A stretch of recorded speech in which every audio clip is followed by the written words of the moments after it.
জনগণনা 2027 ইতিমধ্যেই self enumeration বা স্বগণনা শুরু হয়ে গেছে। আপনারা সকলে জানেন যে আগস্ট মাসের 1 তারিখ থেকে এই সেলফ এনুমারেশন অনলাইন আবেদন শুরু হয়েছে, সেটা 15 আগস্ট পর্যন্ত চলবে। প্রত্যেকে নিজেদের মোবাইল বা কম্পিউটার থেকে বাড়িতে বসেই নিজেদের সেলফ এনুমারেশন বা জনগণনা করে নিতে পারবেন।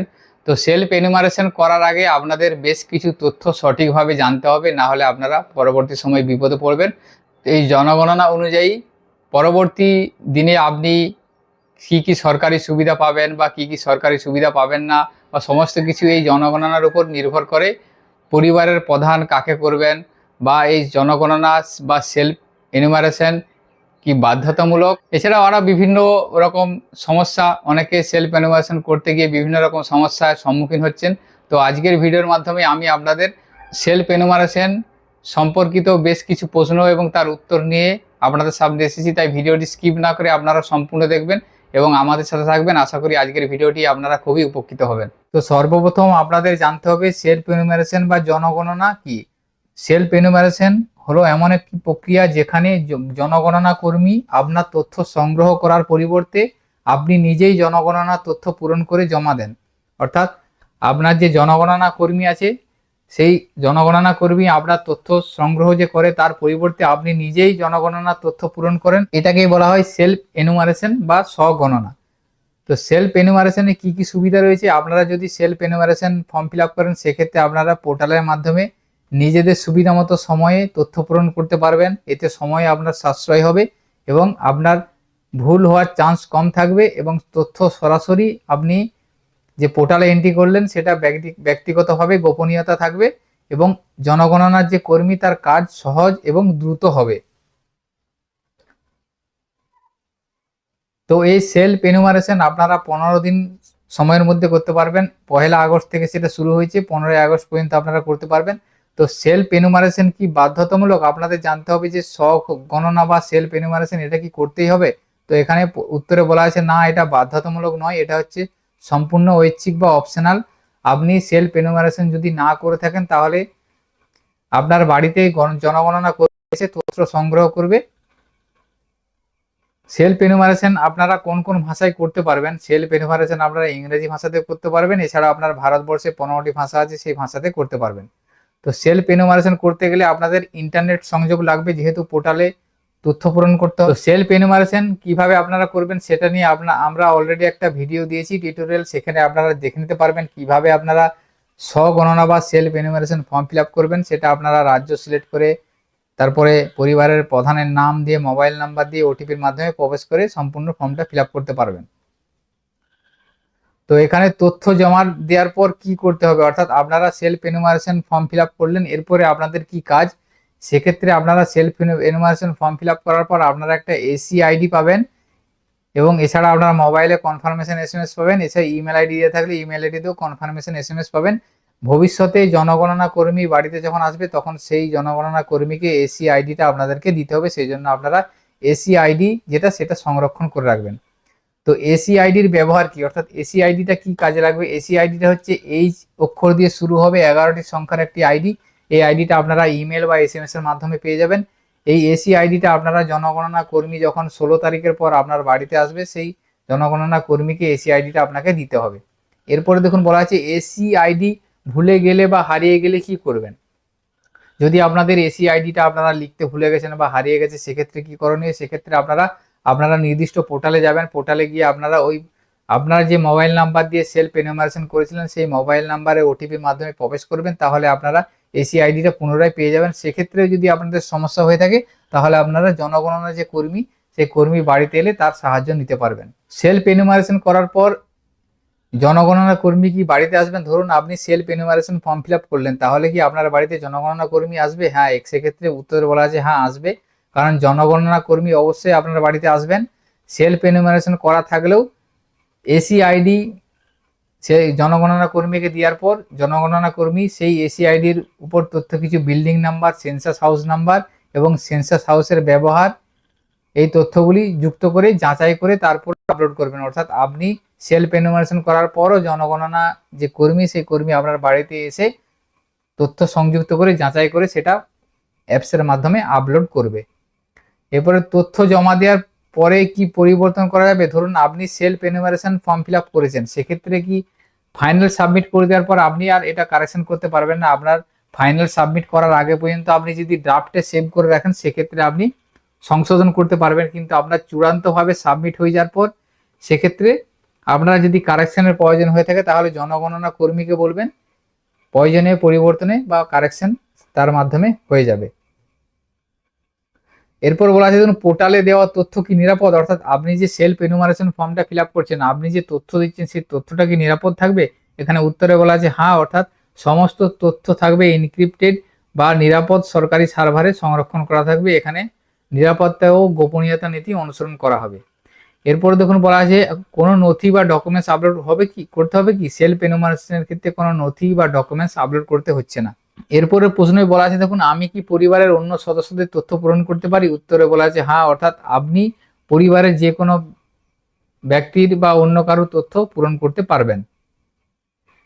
কাজের মাঝপথে রেখে পরে আবার পূরণ করতে পারবেন। ধরুন আপনি self enumeration form fill up করছেন এবং ফর্ম ফিল আপ করার পর মাঝপথে আপনি আপনার অ্যাপ্লিকেশনটা যদি ড্রাফটে সংরক্ষণ করে বেরিয়ে যান, লগ আউট করে পুনরায় আপনি সেই একই মোবাইল নাম্বার দিয়ে লগ ইন করলে আপনি যে অংশ পর্যন্ত সেভ করেছিলেন সেই তারপরের অংশ থেকে আপনি করতে পারবেন।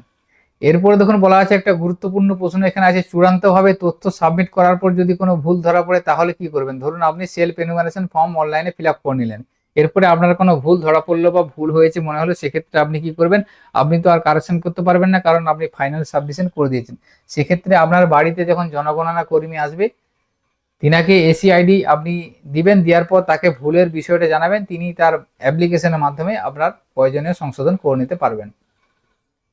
আমি ভারতীয় নাগরিক কিন্তু বিদেশে থাকি, আমি কি সেলফ এনুমারেশন করতে পারবো? এখানে উত্তরে বলা আছে না, অর্থাৎ সেলফ এনুমারেশন পোর্টালটি শুধুমাত্র ভারতের ভৌগোলিক সীমানার মধ্যে ব্যবহার করতে পারবেন, অর্থাৎ আপনি ভারতের বাইরে থাকলে সেক্ষেত্রে আপনি এই পোর্টালটি অ্যাক্সেস করতে পারবেন।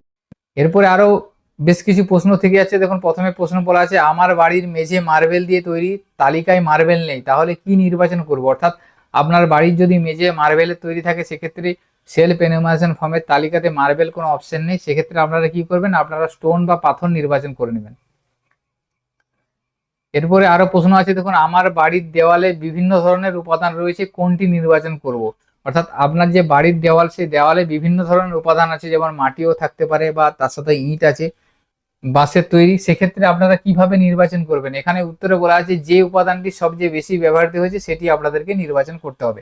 ধরুন আপনার দেওয়ালে বেশিরভাগ ইট যদি ব্যবহার হয়ে থাকে তাহলে আপনারা ইট সিলেক্ট করবেন।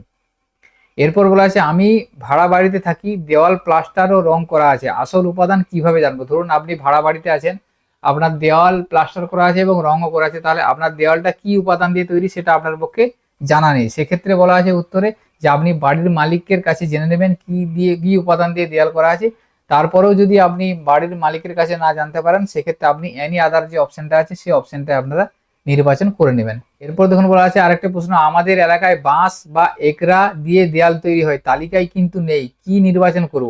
সেক্ষেত্রে আপনারা গ্রাস বা বাম্বু যে নির্বাচনটা করে নিতে পারবেন।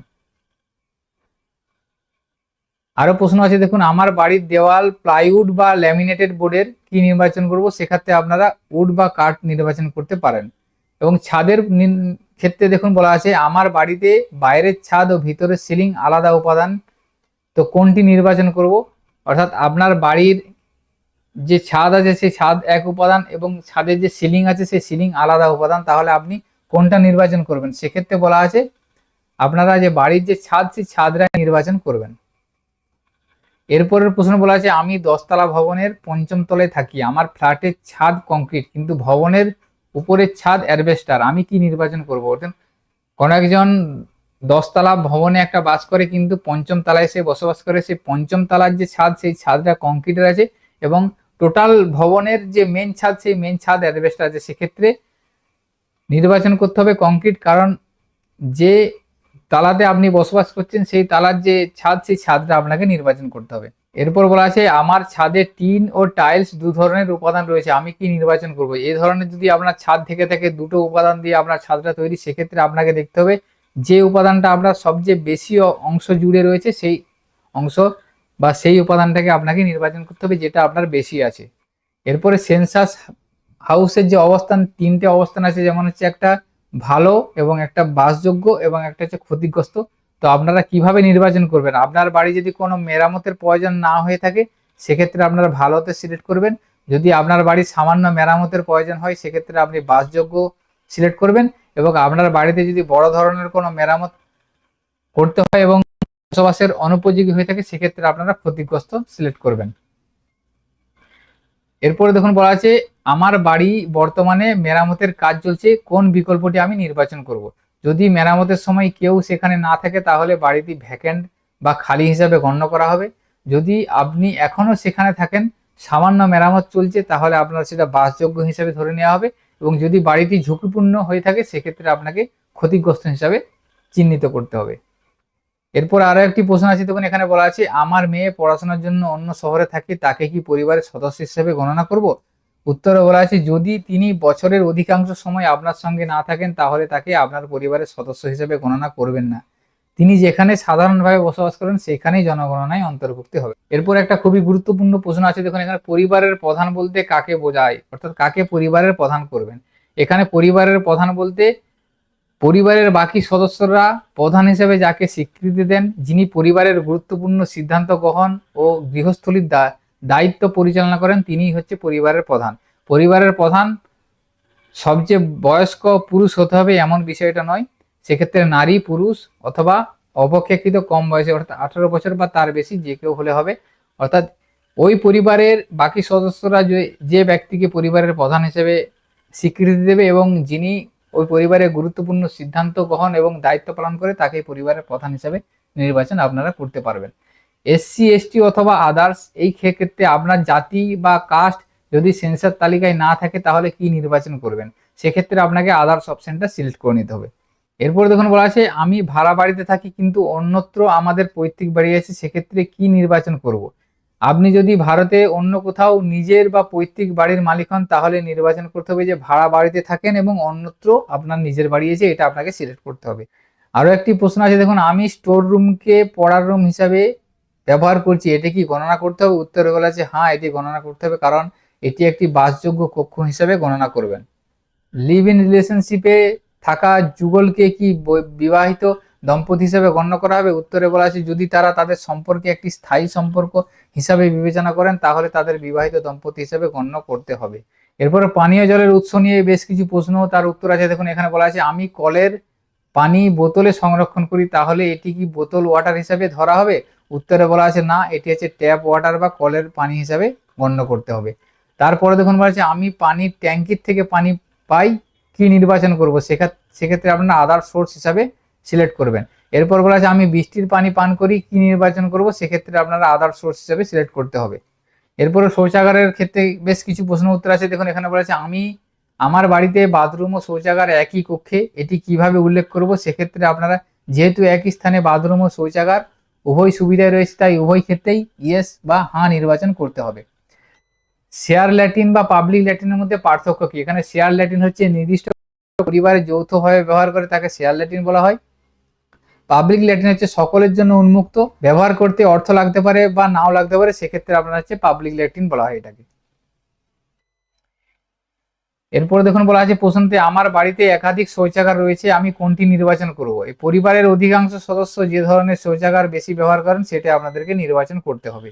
এরপরে রেডিও, টেলিভিশন বা ইন্টারনেট বা কম্পিউটার, মোবাইল ফোন সংক্রান্ত কিছু প্রশ্ন এবং তার উত্তর। আমার মোবাইলে এফএম রেডিও রয়েছে, এটি কি রেডিও হিসাবে গণ্য করব। এখানে উত্তর বলা আছে হ্যাঁ, এটি হ্যাঁ করবেন, দিয়ে মোবাইল বা স্মার্টফোন নির্বাচন করবেন। আমরা কারভ্যান ডিভাইসে গান শুনি, কোন বিকল্পটি নির্বাচন করব। এখানে অ্যানি আদার ডিভাইস নির্বাচন করতে হবে। আমার মোবাইলে টিভি বা কম্পিউটার সুবিধা রয়েছে, এটি কি টিভি বা কম্পিউটার হিসেবে গণ্য করব। উত্তরে বলা আছে না, শুধুমাত্র প্রকৃত টেলিভিশন বা কম্পিউটার থাকলে সেটি গণনা করবেন। আমরা ফায়ার স্টিক ব্যবহার করে টিভি দেখি, কি নির্বাচন করব। ফায়ার স্টিক ডিভাইসের মাধ্যমে যদি টিভি দেখেন সেক্ষেত্রে আপনাদেরকে অ্যানি আদার ডিভাইস নির্বাচন করতে হবে। আমার ল্যান্ডলাইন নেই তবে স্মার্টফোন বা সাধারণ মোবাইল ফোন আছে, কি নির্বাচন করব। সেক্ষেত্রে মোবাইল ফোন বা স্মার্টফোন নির্বাচন করবেন। আমার একটি অটো রিক্সা আছে, এটি 2 চাকা বা 4 চাকার গাড়ির মধ্যে গণনা করব। উত্তরে বলা আছে না, অটো রিক্সা, ই রিক্সা, মোটর চালিত ভ্যান, টেম্পো ইত্যাদি এই বিভাগে গণনা করা হবে না। আমার একটি ট্রাক্টর আছে, এটি কি কার, জিপ বা ভ্যান হিসেবে গণ্য করব? এখানে উত্তর বলা আছে না। এই প্রশ্নে শুধুমাত্র কার, জিপ অথবা ভ্যান তথ্য দিতে হবে। এরপর দেখুন বলা আছে আমি একজন দিব্যাঙ্গ এবং ট্রাইসাইকেল ব্যবহার করি, এটি কোথায় উল্লেখ করবে? সেক্ষেত্রে আপনাদের বাইসাইকেল হিসেবে সিলেক্ট করতে হবে। এরপরের প্রশ্ন দেখুন বলা আছে আমরা অন্য একটি পরিবারের সঙ্গে গাড়ি ভাগাভাগি করে ব্যবহার করি, কে এটি উল্লেখ করবে? উত্তরে বলা আছে যে পরিবার গাড়িটি নিজের কাছে রাখে ব্যবহার করে সেই পরিবার এটি উল্লেখ করবে। এর পরের প্রশ্ন হচ্ছে আমি আমার গাড়ি বাণিজ্যিক কাজে ব্যবহার করি, তবু কি এটি উল্লেখ করতে হবে? উত্তরে বলা আছে হ্যাঁ, গাড়িটি যদি আপনার পরিবারের দখলে থাকে তাহলে আপনি বাণিজ্যিক ব্যবহার করলেও সেটি উল্লেখ করতে হবে। পরের প্রশ্ন হচ্ছে পরিবারের খাদ্যশস্য নিয়ে, আমাদের পরিবারে চাল ও গম দুটি খাওয়া হয়, কোনটি নির্বাচন করব? আপনার পরিবারে যে খাদ্যশস্যটি সবচেয়ে বেশি পরিমাণে বা সবচেয়ে বেশি ঘন ঘন খাওয়া হয় সেটি নির্বাচন আপনাদের করতে হবে। তো সেলফ এনুমারেশন সম্পর্কিত এই প্রশ্ন এবং উত্তর নিয়ে আজকের ভিডিওর মাধ্যমে ইনফরমেশন দেওয়া ছিল। তো আপনাদের যদি সেলফ এনুমারেশন সংক্রান্ত যদি প্রশ্ন থেকে থাকে সেক্ষেত্রে আমাদের কমেন্টে কমেন্ট করবেন, আমরা উত্তর দেওয়ার চেষ্টা করব এবং এই পিডিএফটি আমরা আমাদের হোয়াটসঅ্যাপ বা টেলিগ্রাম গ্রুপে শেয়ার করে রাখবো, সেখান থেকে আপনারা বিভিন্ন প্রশ্ন এবং তার উত্তর পেয়ে যাবেন। তো আজকের ভিডিওতে এই ইনফরমেশনটি আপনাদের সাথে শেয়ার করার ছিল। সকলের সুবিধার্থে ভিডিওটি শেয়ার করবেন। সকলে ভালো থাকবেন, সুস্থ থাকবেন, ধন্যবাদ।